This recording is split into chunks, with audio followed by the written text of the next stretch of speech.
Le ministre de l'administration territoriale rappelle aux travailleurs de la fonction publique que le sitting est illégal selon la réglementation en vigueur au Burkina Faso. Siméon Sawadogo répond ainsi à la coordination des syndicats de la fonction publique qui prévoit des rassemblements le 12 juin prochain.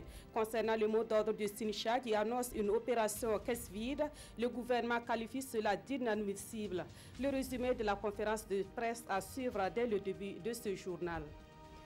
Une fois n'est pas coutume, mais c'est dans ce journal de samedi que nous vous proposons notre grand format. Il sera question de la problématique des zones inondables et des inondations aggravées par l'obstruction des caniveaux. Nous ferons le constat dans la ville de Ouagadougou avant d'en parler avec le directeur général de l'Agence municipale des grands travaux.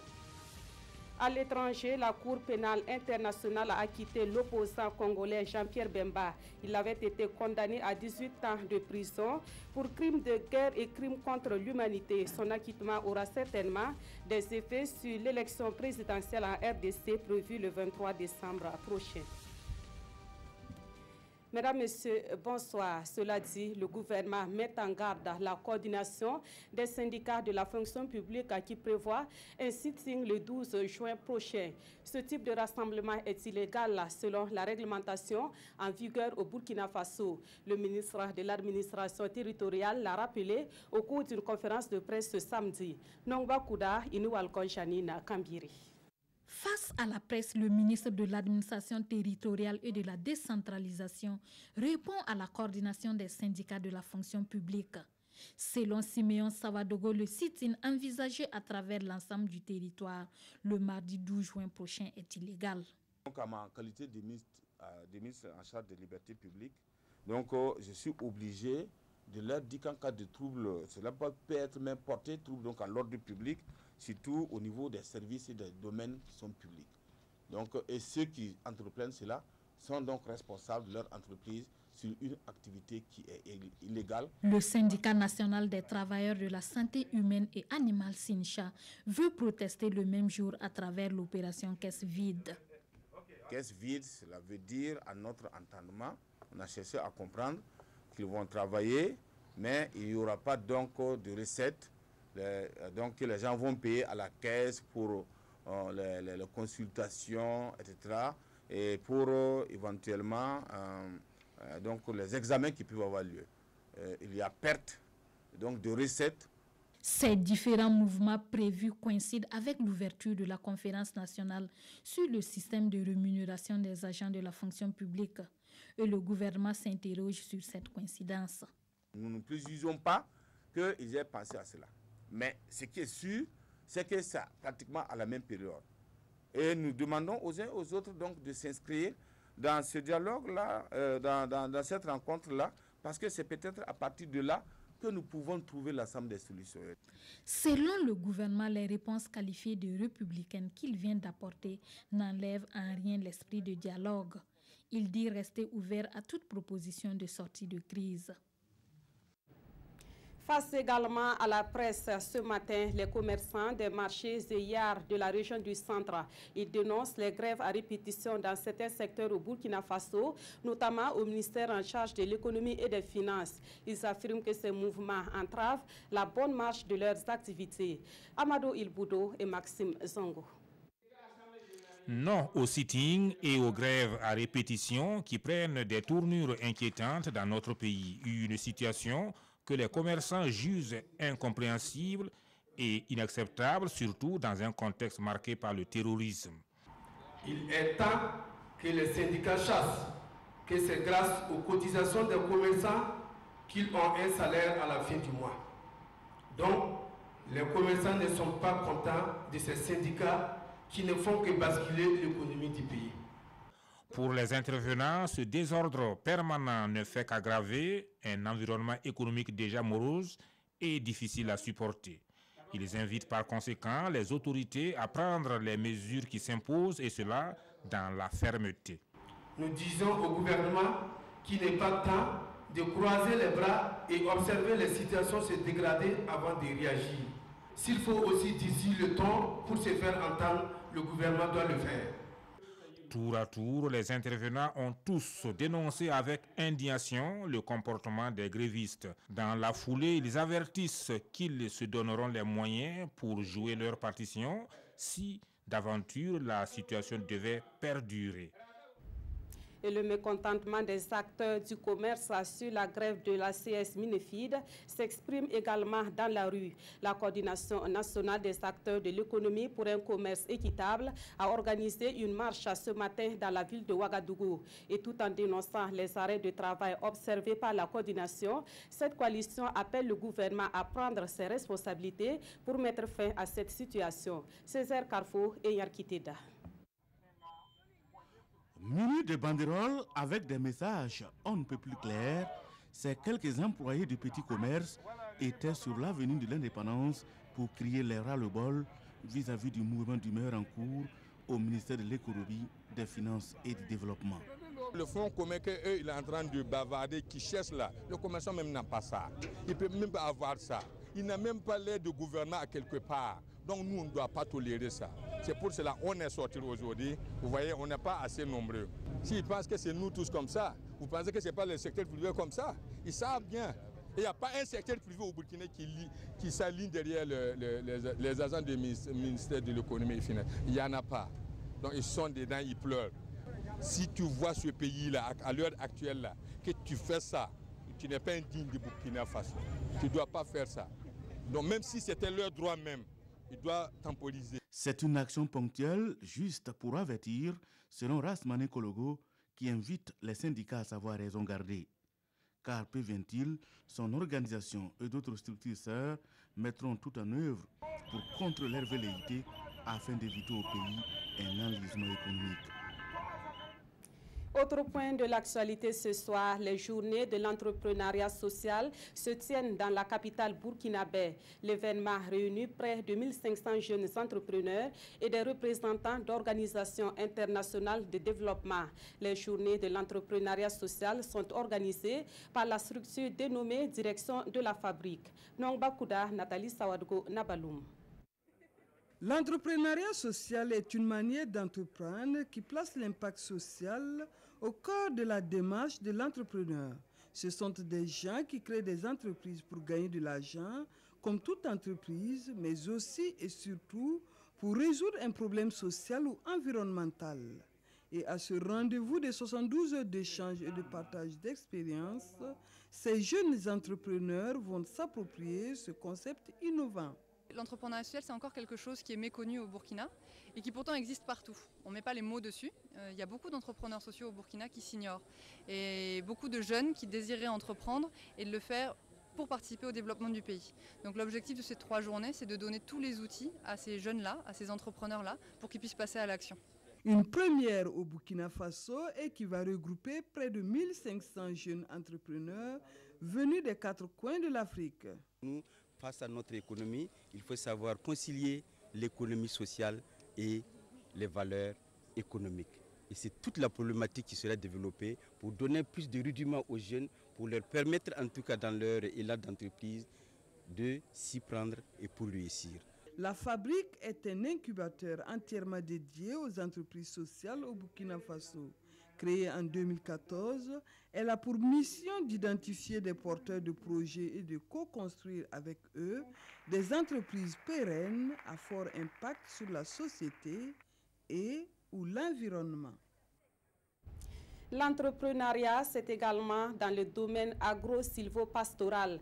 Le Larlé Nabat Tigré est sollicité à Kaya pour partager son expérience dans ce domaine avec des élèves. Cela s'est passé au cours d'une conférence publique sur le thème « Activités rémunératrices et lutte contre la pauvreté et la malnutrition ». Rasmani Zundi et Aruna Mari. Le Larlé Nabat Tigré en pédagogue à Kaya sur le secteur privé. Sans détour et chiffres à l'appui, le chef coutumier aux multiples couronnes revisite secteur après secteur, tout ou presque tout, ces différents domaines d'activité. L'exercice du jour se veut un partage d'expérience sur la place des activités rémunératrices dans la lutte contre la pauvreté et la malnutrition.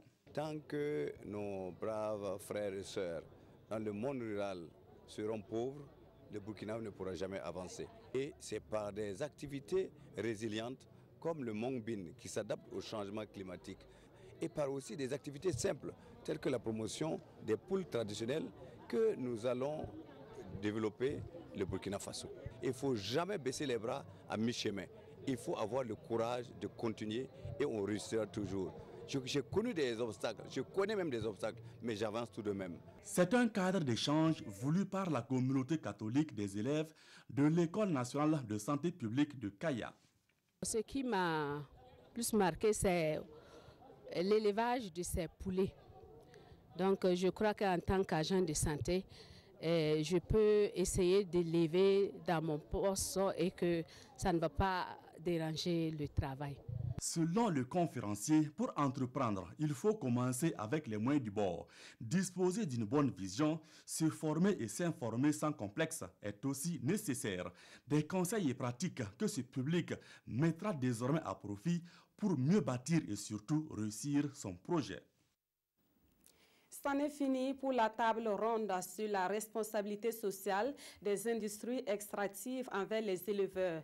Venus du Niger et du Burkina Faso, les participants à la rencontre ont mené la réflexion en vue d'atténuer les effets négatifs des industries extractives sur l'élevage. Ils sont parvenus à des recommandations que nous découvrons avec Alidou Bazini et Maïmouna Traouri.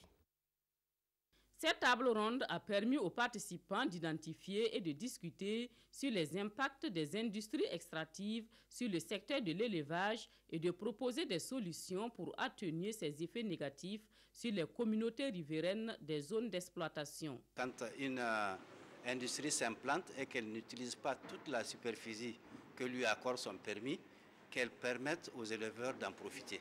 Ça ne sert à rien de clôturer, d'empêcher l'accès des éleveurs à une partie du périmètre qui n'est pas déjà utilisée par les infrastructures de la mine. Ça, c'est une mesure. On a décidé, par exemple, que dans le cadre de leur responsabilité sociale, les industries extractives financent directement le plan communal de développement des mairies concernées, plutôt que de faire ça selon leur volonté, dans des domaines qui ne sont peut-être pas prioritaires pour les communautés. Il est aussi demandé aux industries extractives d'éviter d'implanter leur base vie dans les espaces pastoraux lorsqu'elles sont susceptibles d'entraver la mobilité des éleveurs et de mettre en place des mécanismes de réclamation adaptés aux problèmes spécifiques des éleveurs sédentaires et transhumants. Les États sont invités à prendre en compte les aspects élevage et pastoralisme dans les codes miniers et pétroliers. Les participants à la rencontre de Ouagadougou recommandent l'instauration d'un cadre de concertation régulier entre les éleveurs, les États, les OSC et les industries extractives. Autre point de l'actualité, une fois n'est pas coutume, nous vous proposons notre grand format ce samedi. Un grand format consacré à la problématique des zones inondables à Ouagadougou. Alors que la saison des pluies s'installe, les habitants de ces zones sont dans la crainte des inondations. C'est un grand risque pour ces habitants, mais ils ont des arguments pour justifier leur choix d'habiter ces zones. Constat avec Konsoun Koulibaly et Omar Zambri. À chaque fois que le ciel s'assombrit en ces temps de pluie, Bintou Tiendrebego a peur. Elle a peur parce que sa maison, située dans la zone inondable de Dapoya 2, se transforme en mare quand il pleut des trombes d'eau sur la capitale.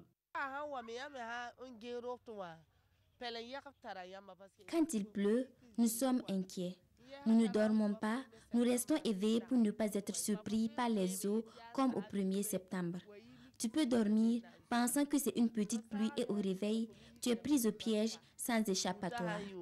Vivre dans l'angoisse d'être surpris par les eaux à chaque grande pluie, c'est aussi le cauchemar de cet habitant du quartier non loti de Bissiguin. L'eau pénètre au niveau des bâtiments, ça atteint 1 mètre, souvent 50. Voilà, on a trop de problèmes. Cela fait plus de 40 ans que Alidou Ouedraogo vit à Dapoya avec sa famille. La maison familiale est située en contrebas de la rive sud du barrage numéro 2 de Tanguin. Il se souvient très bien du 1er septembre 2009. Victime des inondations, il avait reçu des propositions de relocalisation à Yagma, mais a préféré rester plutôt que partir. On nous a donné des parcelles de lopin de terrain à Yagma, 220 mètres carrés. Bon, Vous savez, pour une grande famille, c'est difficile d'aller loger avec des jeunes. Si vous avez par exemple 5 jeunes, on vous donne 200 mètres carrés. Et on vous dit même d'aller en hauteur. Pour aller en hauteur, il faut avoir les moyens d'être en bas d'abord avant d'aller en hauteur. Alidou Ouedraogo pointe le doigt accusateur sur le manque de caniveaux d'évacuation. Pour lui, c'est la source des inondations dans le quartier. L'inondation est nue au manque de caniveaux. Il faut dire qu'à Ouagadougou, il n'y a pas de caniveaux. Et même le grand canal qui est à côté, ça fait longtemps qu'ils ont vidé ça. Ça fait près de 15 ans qu'ils ont vidé. Et vous voyez une zone comme ça, sans caniveau, l'eau n'a pas de passage. Les habitants de cette partie de Dapoya 2 et ceux de Bisséguin ont littéralement les pieds dans l'eau à chaque grande pluie. Beaucoup se souviennent encore du 1er septembre 2009. Certains ont décidé de rester, une manière pour eux d'être résilients ou plutôt de faire de la résistance face aux inondations qui deviennent de plus en plus récurrentes à cause des changements climatiques. Voilà, et comme relevé dans ce reportage, les inondations qui pourraient survenir en cette saison d'hivernage sont aggravées par l'obstruction des caniveaux. À Ouagadougou, le constat est inquiétant avec des caniveaux transformés en de véritables poubelles. Cela se voit dans presque tous les quartiers de la capitale. Images et commentaires avec Gérald Sommet et Bouma Ernest Nébi. Ce caniveau situé à côté de l'église de Dapoya à Ouagadougou n'est pas encombré par des ordures. Par conséquent, il va faciliter l'évacuation des eaux de pluie en cette période d'hivernage où le risque d'inondation est élevé. Mais ce n'est pas ce que l'on constate partout. Ici, non loin du marché de Sankariari, les caniveaux sont remplis d'immondices. Quand il pleut, c'est la catastrophe. L'eau recouvre carrément la voie et c'est très dangereux.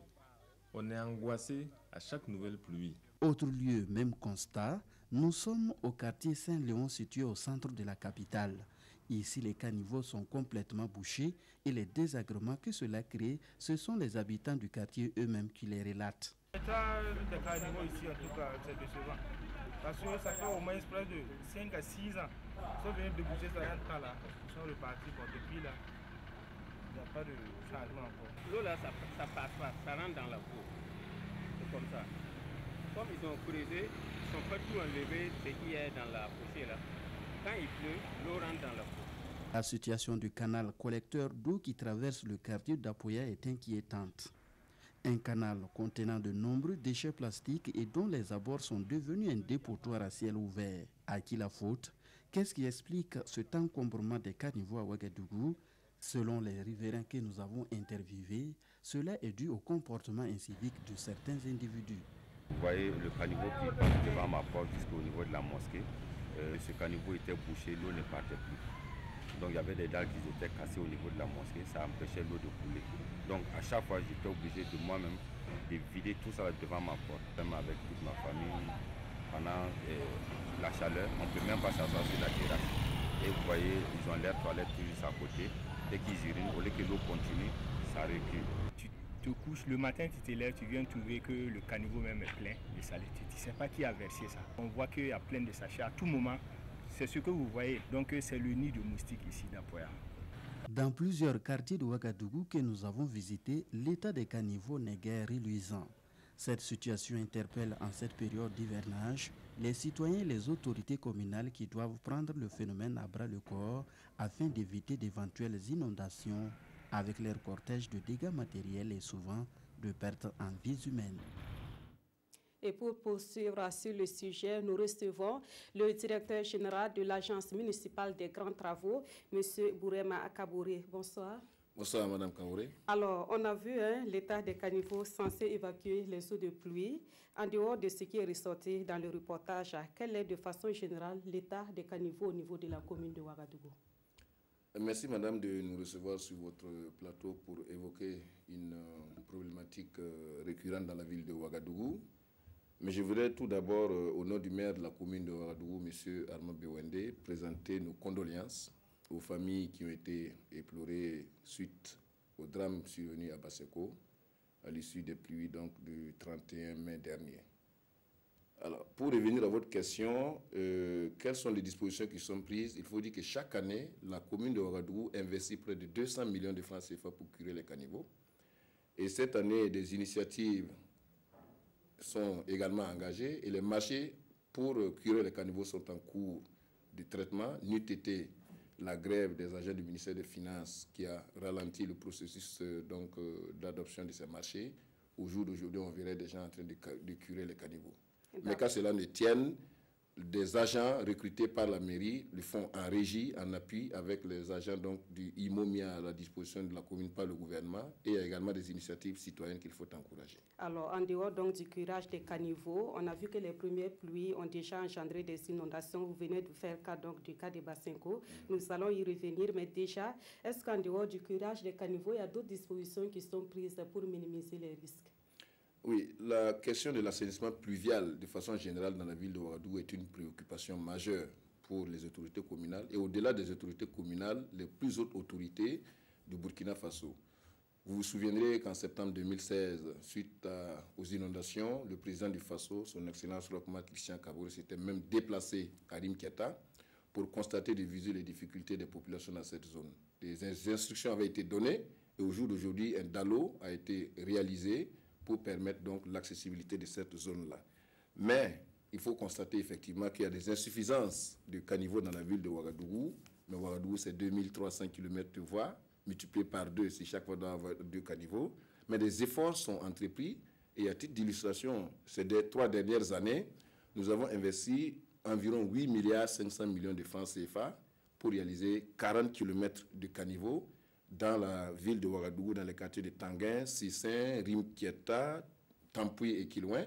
Et il y a la construction du grand canal Moro-Naba pour irriguer les parties ouest de la ville, notamment Sissin, Goungé Sud et Samandin. Et pour les cas précis de Bassenco, dont les habitants ne cessent de lancer des cris de cœur, qu'est-ce qui est fait pour eux?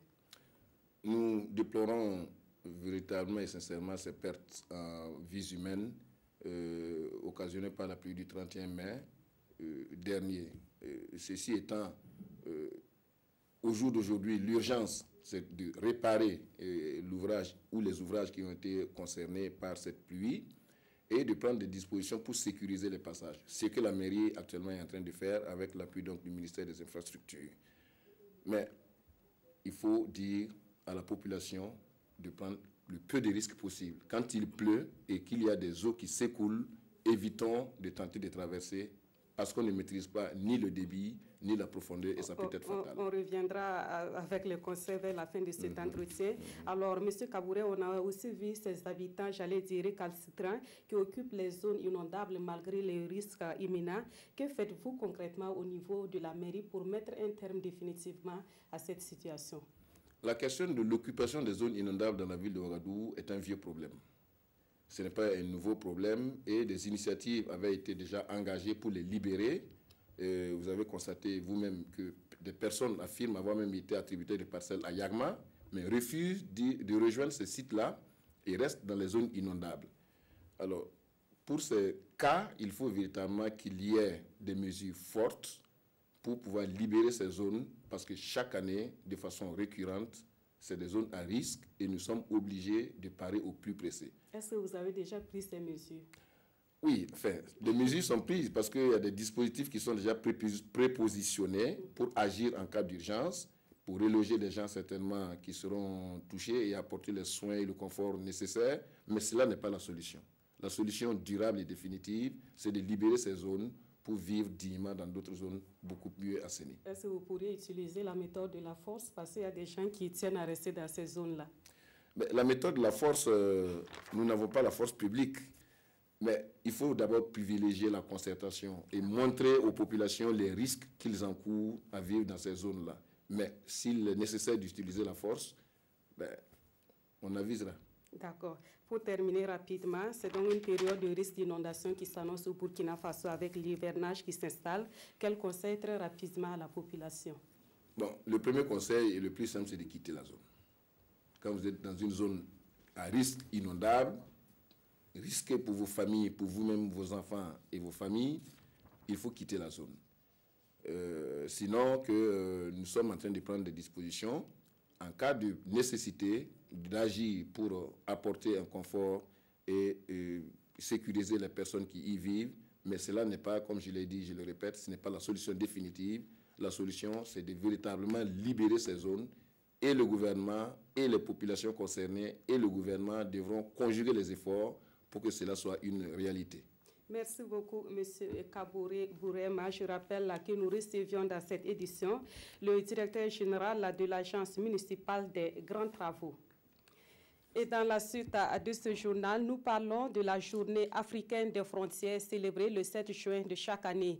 Le Mali et le Burkina Faso ont célébré ensemble cette journée à Madouba, c'est dans la région de la Boukoutimoun. Rappelons que la journée des frontières vise à faire de la libre circulation des personnes et des biens une réalité. Lassina Ouattara et Aïcha Dianda.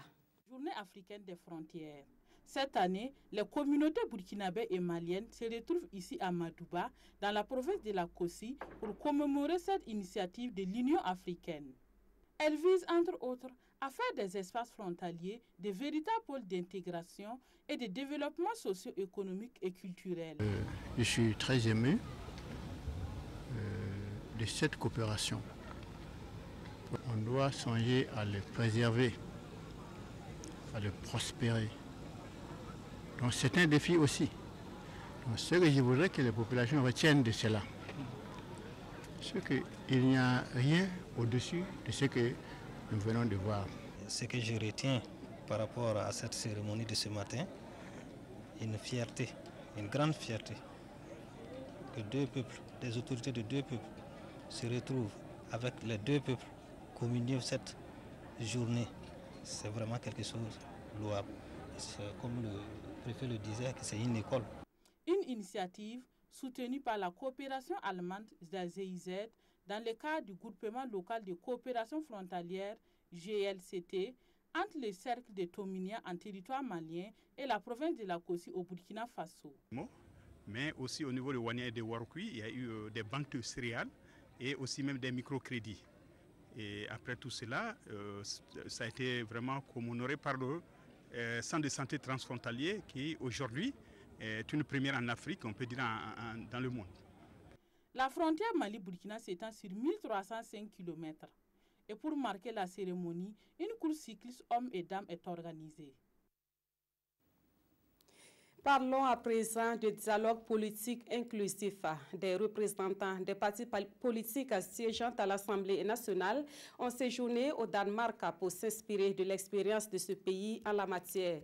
De retour de leur mission, ils ont produit un rapport qu'ils ont remis aujourd'hui aux premiers responsables des différents partis politiques burkinabés. Salifou Belem, Zoubavia David Dabiri. Promouvoir le dialogue politique au Burkina Faso et créer le consensus autour des questions de développement, ce sont là deux grandes recommandations confinées dans ce rapport, fruit de l'expérience du quota politique burkinabé au Danemark. Rapport dont le contenu est partagé ce matin avec les responsables des partis politiques représentés à l'hémicycle et qui devrait favoriser la mise en place d'un cadre de dialogue permanent entre les différentes sensibilités politiques. C'est une opportunité que nous devions saisir au bon pour que les Burkinabés se parlent, se réconcilient, communiquent et ne soient guidés que par l'intérêt général. Et l'intérêt général, c'est le leitmotiv des participants à cette session de restitution. Tous s'accordent à reconnaître la nécessité de créer les conditions pour un nouveau contrat social au Burkina Faso.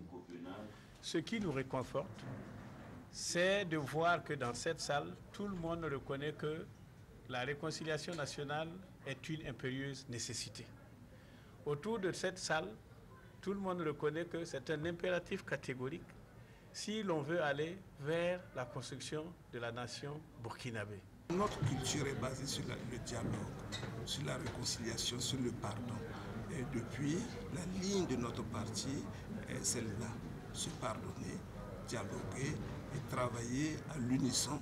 Et pour réaliser cette prouesse, la sincérité doit être de mise dans les actions de chaque politique selon le Centre pour la gouvernance démocratique, soutenu dans cette initiative par l'ambassade du Danemark au Burkina Faso. Plusieurs activités sont inscrites dans ce programme dont la finalité est le renforcement du dialogue politique au Burkina Faso.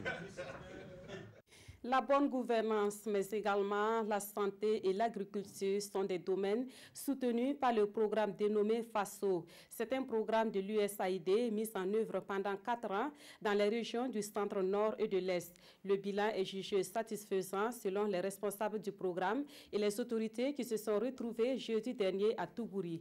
Le reportage de Kwale Nebié et Maxime Zongo. L'agriculture avec le renforcement des moyens de production, la santé ou le couple mère-enfant étaient au centre de toutes les attentions. La gouvernance locale pour assurer une appropriation et une pérennisation du projet, voilà les domaines d'intervention du programme FASO. Le projet a eu un très grand impact parce que si vous prenez le domaine de la santé, tout est basé sur les changements de comportement. Nous avons travaillé à travers les GASPA, à travers les care groups, qui sont des systèmes qui permettent d'atteindre très rapidement beaucoup de personnes. Par exemple, nous arrivons à atteindre 45 000 personnes par mois avec des messages sur la nutrition, des messages sur l'allaitement maternel, tout ce qui est les meilleures pratiques en matière de nutrition. Le programme FASO est un projet de l'USAID avec pour partenaires l'OCADES et l'ONG Tintois. Tougouri, dans la région du centre-nord, Mani et Gaïri à l'est sont les localités bénéficiaires du projet. Le programme, qui a été financé à plus de 28 milliards de nos francs, était destiné à réduire de façon durable la vulnérabilité des ménages concernés. L'influence positive que ce programme-là a eu au niveau de la malnutrition, au niveau des consultations prénatales et surtout au niveau de l'allaitement exclusif est indéniable et ça a contribué à augmenter le taux dans ces différents domaines-là et nous ne pouvions qu'apprécier positivement leur passage dans notre région. Au terme donc de 4 années d'activité sur le terrain, le projet a permis de l'avis des bénéficiaires la promotion et l'adoption de bonnes pratiques en matière d'hygiène et de santé-nutrition avec une fréquentation très remarquable des centres de santé. Conséquence, les indicateurs de santé sont partout au vert. Un plan intégré de communication sur les soins essentiels du nouveau-né est lancé à Dori. L'objectif de ce plan est d'améliorer la santé infantile et maternelle dans la région du Sahel. Ce plan, dont le lancement officiel est intervenu jeudi dernier, est appuyé par l'UNICEF. Ousmane Kietega, Mariama Tamboura et Sikou Zongo. Les acteurs de la santé du Sahel affûtent ici les armes contre la morbidité et la mortalité chez les nouveau-nés et les enfants de moins de 6 mois. Pour y parvenir, la mise au sein précoce et l'allaitement maternel exclusif sont déjà préconisés. Les médias seront également mis à contribution.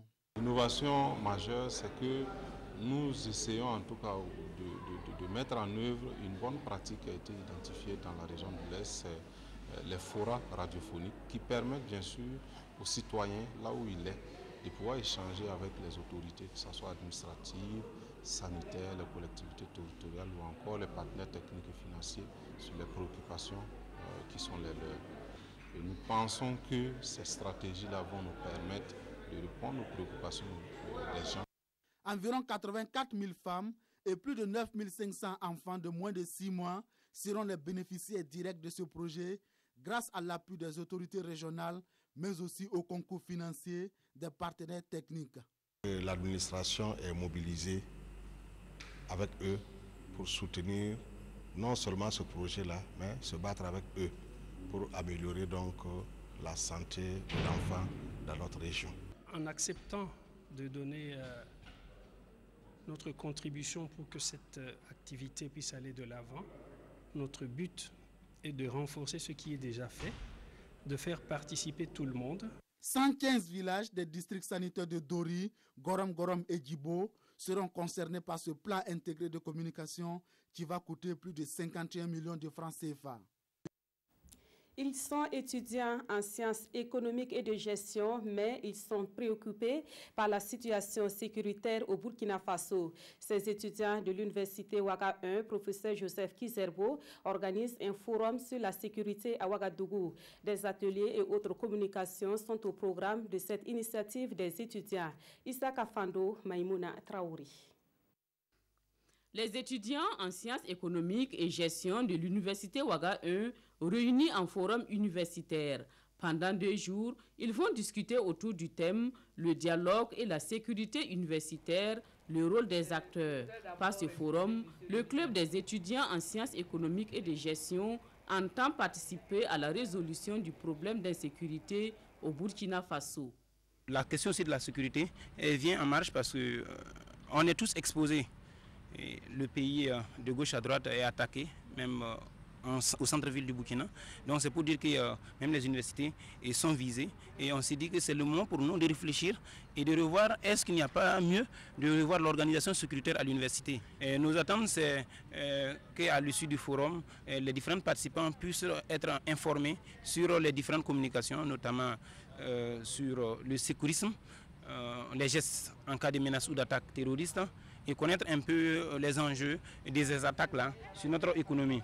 Et aussi proposer en réalité des recommandations qu'on pourrait transmettre aux différents ministères de tutelle, notamment au ministère de la Sécurité, au ministère de l'Enseignement supérieur, pour voir vraiment si ensemble on peut vraiment pallier vraiment à l'insécurité. Des communications et des ateliers de formation axés sur la problématique de la sécurité sont entre autres activités prévues à ce forum.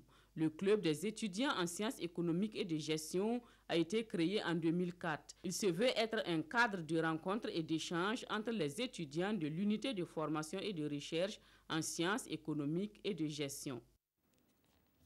Le Britannique militaire du Kadiogo sacrifie à sa tradition en organisant une journée dite de l'excellence. Les meilleurs élèves et enseignants du PMK ont vu leurs efforts reconnus et récompensés. La dite journée s'est tenue hier vendredi devant les autorités militaires et les parents d'élèves. Istaka Ouedraogo et Vincent Tchendrebego. Les excellents à l'honneur au Britannique militaire du Kadiogo ce vendredi 8 juin. La haute hiérarchie militaire, le corps enseignant, les parents d'élèves et les élèves eux-mêmes sont réunis pour célébrer l'excellence dans le travail. Pour les élèves, ceux qui se sont illustrés dans les différentes disciplines reçoivent des récompenses, autant que les meilleurs de chaque classe. J'ai redoublé de beaucoup d'efforts par rapport à l'année passée. En voyant les gens venir prendre les prix, ça m'a exalté aussi à me mettre au sérieux. Pour ça, il n'y a pas vraiment de secret, juste travailler, suivre les cours, être attentif, faire des exercices, surtout se concentrer pendant les devoirs, ne pas paniquer, bon, voilà, prier. Le personnel n'est pas en reste. Sept enseignants reçoivent, eux, des distinctions honorifiques.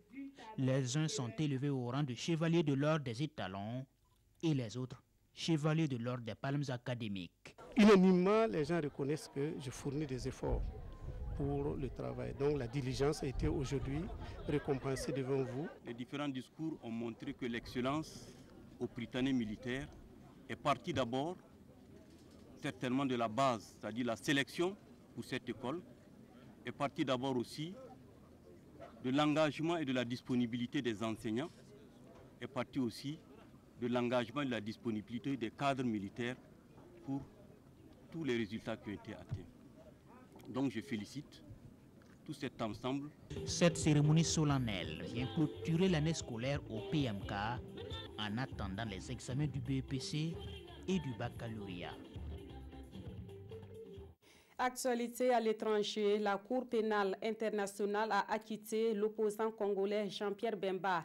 Il avait été condamné à 18 ans de prison pour crimes de guerre et crimes contre l'humanité. Son acquittement intervient alors que l'élection présidentielle en RDC est prévue le 23 décembre prochain. L'ancien chef de guerre congolais Jean-Pierre Bemba a été vendredi en appel acquitté par la Cour pénale internationale, la CPI. Il y a 2 ans, il avait été condamné à 18 ans de prison pour crimes de guerre et crimes contre l'humanité commis en 2002 et 2003 en Centrafrique, en l'occurrence des assassinats et des viols. Les juges ont en substance estimé que l'accusé ne pouvait être tenu pour responsable des agissements des milices de son mouvement de libération du Congo. Ceux qui avaient statué en première instance avaient donc pensé le contraire. Le procureur de la CPI a qualifié cette décision de regrettable et problématique. La réaction des ONG a été moins diplomatique. La CPI semble dire aux chefs de guerre « Tant que vous n'êtes pas sur les lieux, laissez donc vos troupes commettre les pires crimes et les pires abominations », a ainsi dénoncé la Fédération internationale des ligues des droits de l'homme, la FIDH. Une nouvelle audience doit décider mardi de la remise en liberté ou non de Jean-Pierre Bemba, par ailleurs condamné dans une affaire de subornation de témoins. Son acquittement rebat d'ores et déjà les cartes de l'élection présidentielle de décembre en République démocratique du Congo. L'opposition, hier divisée, est en voie de s'unir face au président Joseph Kabila, qui entend briguer un troisième mandat, ce que la Constitution lui interdit pourtant. Nouvelles violences ont éclaté hier vendredi dans la bande de Gaza. Le bilan fait état d'au moins 3 Palestiniens tués et une centaine de blessés. Les manifestants palestiniens soutenus par le Hamas entendent aller jusqu'au bout pour, disent-ils, récupérer leurs terres. En ce dernier vendredi du Ramadan, de nouvelles violences ont éclaté le long de la frontière entre la bande de Gaza et Israël. Au jet de pierres et au lancement de ballons incendiaires, les soldats israéliens ont répliqué à coups de balles réelles et de gaz lacrymogène. Au moins 3 Palestiniens ont été tués et une centaine blessés par balles.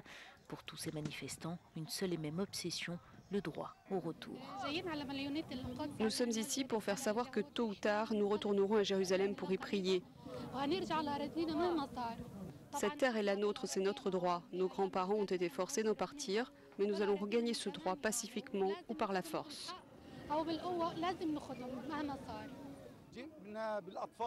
Nous avons amené de jeunes enfants pour qu'ils sachent que cette terre leur revient de droit. Les sionistes se la sont appropriée par la force. Ils ont tué nos pères et nos grands-pères et ils continuent de nous tuer ici. Nous sommes venus ici pour réaffirmer que Jérusalem n'est pas à vendre, nos terres sacrées ne sont pas à vendre.